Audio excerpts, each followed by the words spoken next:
Robert Downey Jr.'s selection by Marvel to play Tony Stark was a major risk for the young studio at the time, and it's difficult to even imagine now.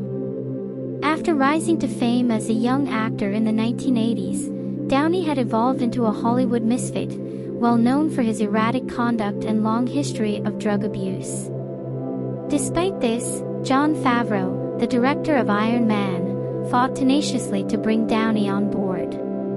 In a 2014 interview with Texas radio station 100.3 Jack FM, Favreau described how he practically coerced the studio into casting Downey as Tony Stark. Downey had at that time begun to revive his career, but in mostly indie and art house films like Zodiac and Kiss Kiss Bang Bang. It was my job as a director to show that it was the best choice creatively, and now the Marvel Universe is the biggest franchise in film history. Especially in retrospect, it's pretty much impossible to argue against that. A major movie franchise's face can be intimidating to become. Since you would be recognized wherever you went, landing the part of one of history's most famous superheroes would fundamentally alter your life. Chris Evans thought just that when Marvel Studios contacted him about portraying Captain America, a gig he would have permanently declined if it weren't for his mother. In an interview with Esquire in 2020, Chris Evans' mother, Lisa Evans, described how she persuaded the future Steve Rogers to accept the part. "I said to him, look, you want to do acting work for the rest of your life. If you do this part, you will have the opportunity," she explained. "You'll never have to worry about paying the rent. If you take the part, you just have to decide, it's not going to affect my life negatively, it will enable it." The fact that Evans became a legitimate star after landing the Cap role really proves one thing: always pay attention to your mother. It's difficult to picture anyone else playing the God of Thunder after Chris Hemsworth has played the role for years and will continue to do so in the future, much less his own younger brother, Liam.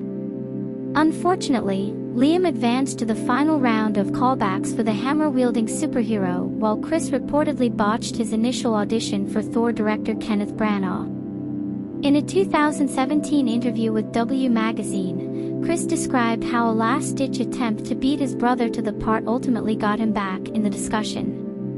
"So I did an audition in Vancouver in this hotel room with my mum reading Anthony Hopkins' part," he clarified. "She must have nailed it because it got me back in the room, and that second audition was a lot different than my first one." In retrospect, it seems safe to argue that Marvel selected the right Hemsworth. Scarlett Johansson only secured the role of Black Widow after Emily Blunt was forced to leave the project owing to a contractual obligation, proving that everyone benefits in a classic scenario. That contract commitment. Starring in Gulliver's Travels, the somewhat forgotten 2010 Jack Black comedy. Ouch.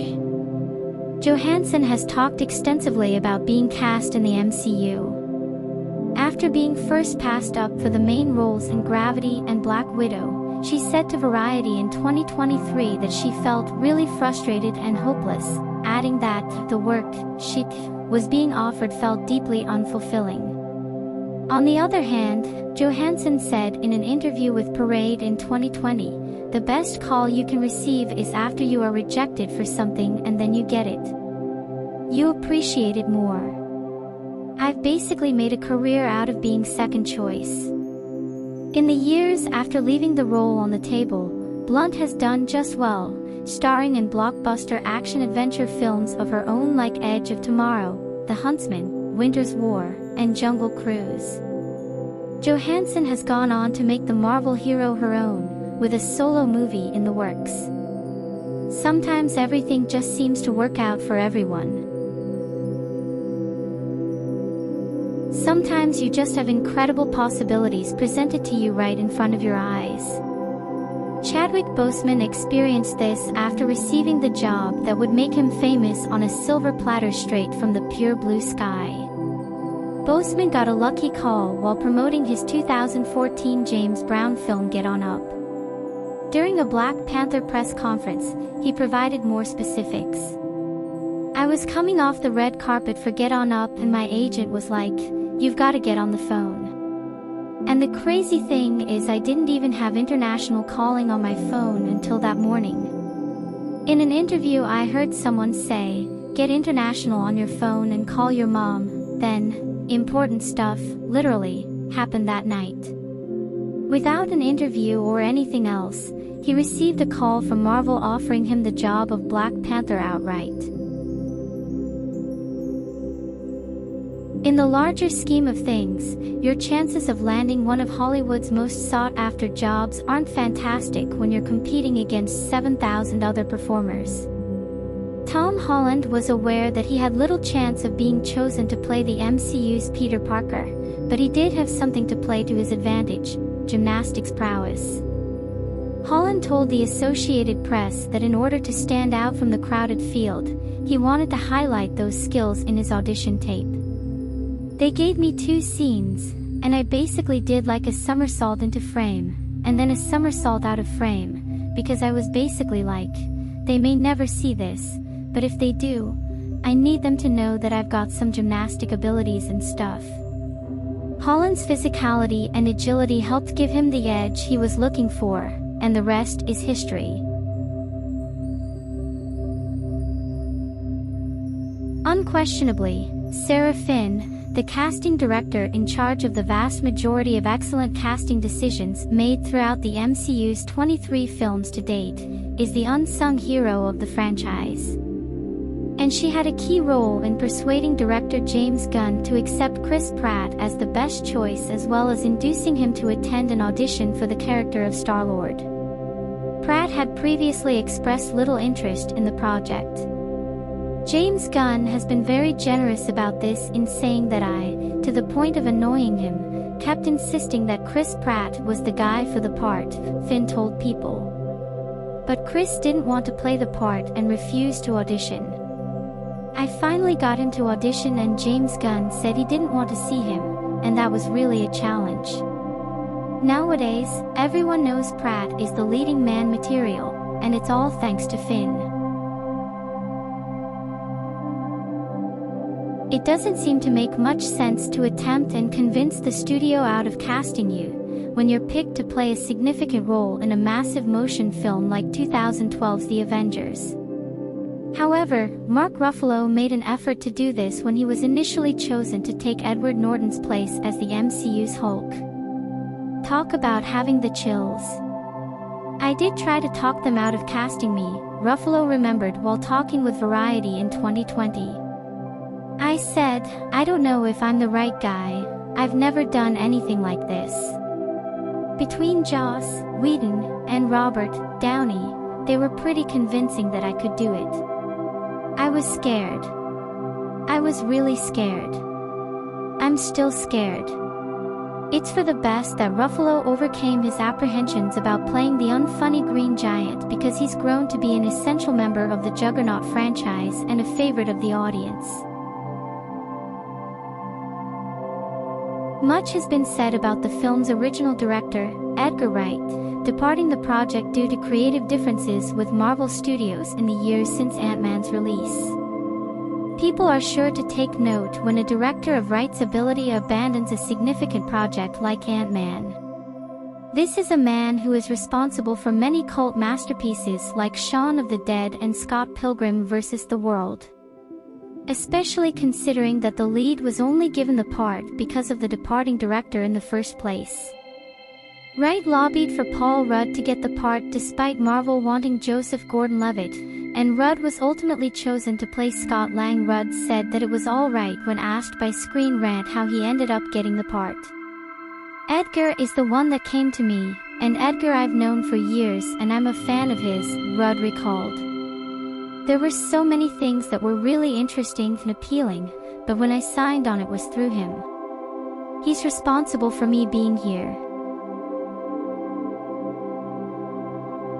The Sorcerer Supreme was always intended to be played by Benedict Cumberbatch, but the actor was unable to shoot the part as scheduled because of his commitments to a theater production of Hamlet.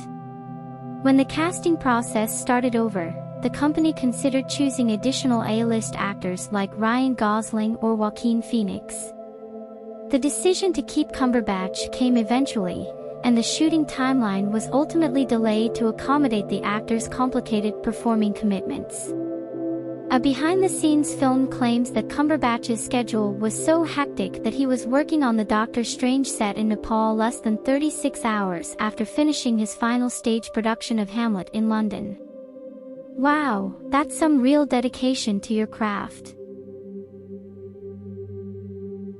Even while well-known wrestlers like John Cena and Dwayne "The Rock" Johnson have successfully transitioned from the ring to Hollywood, there seems to be a stigma around wrestlers receiving a fair shot during the audition process.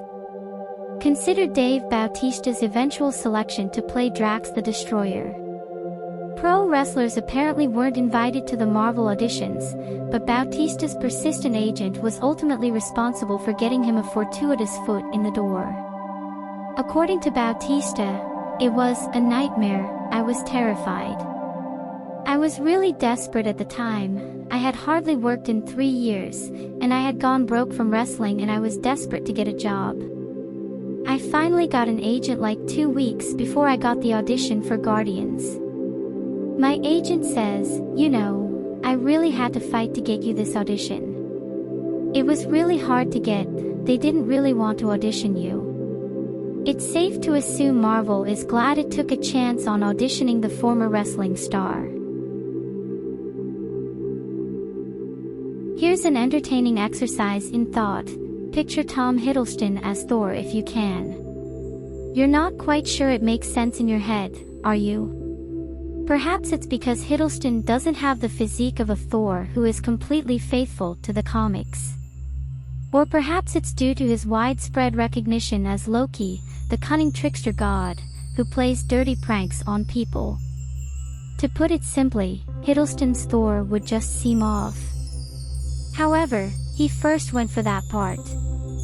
Hiddleston claimed the production crew was primarily seeking for undiscovered actors at the time in order to keep fans interested in the characters rather than the actors, during an appearance on The Tonight Show. They just wanted people to see these new characters, these new actors, he said. The remit was if you were over 6 foot and you've got blonde hair, you could come and have a pop at it. I never auditioned for Loki, I only ever auditioned for Thor, which is nuts.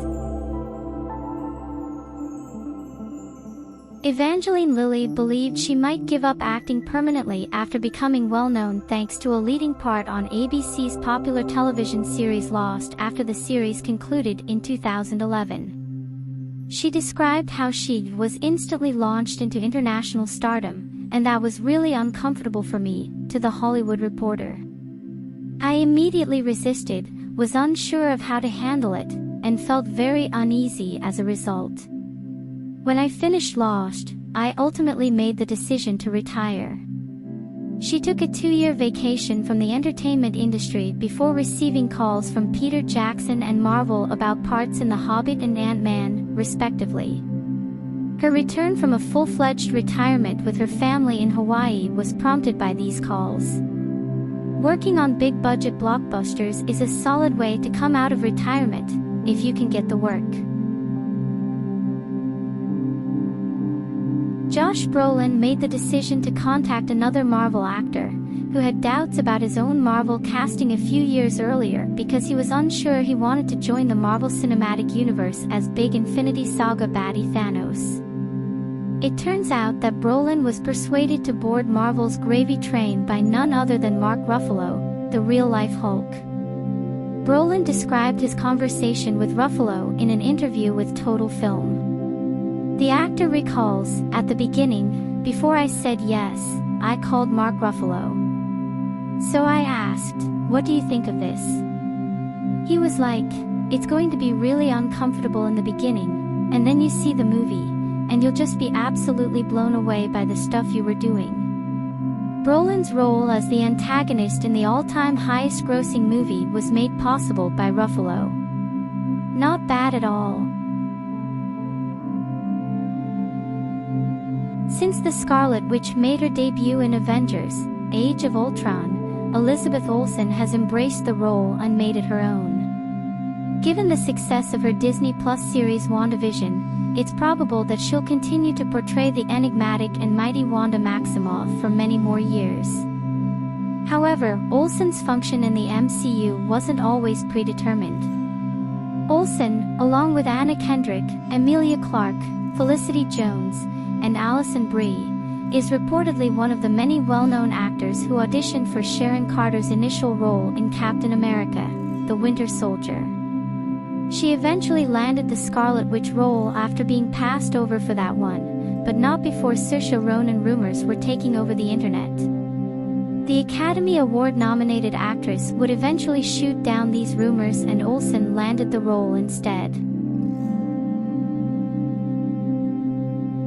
Sebastian Stan, who is most known for playing Bucky Barnes, aka the Winter Soldier, in the Marvel Cinematic Universe, actually had his first audition for the part of Captain America way back when the MCU was still in its infancy.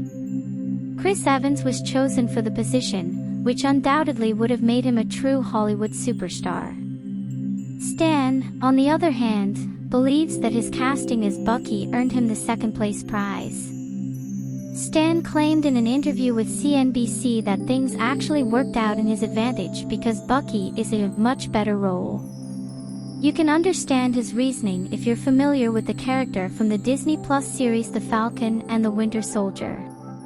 In dealing with Hollywood rejection, Stan said it's important to try not to take things personally, learn how to face rejection, no matter what you do, stay obsessed with it. Hard to argue with the results.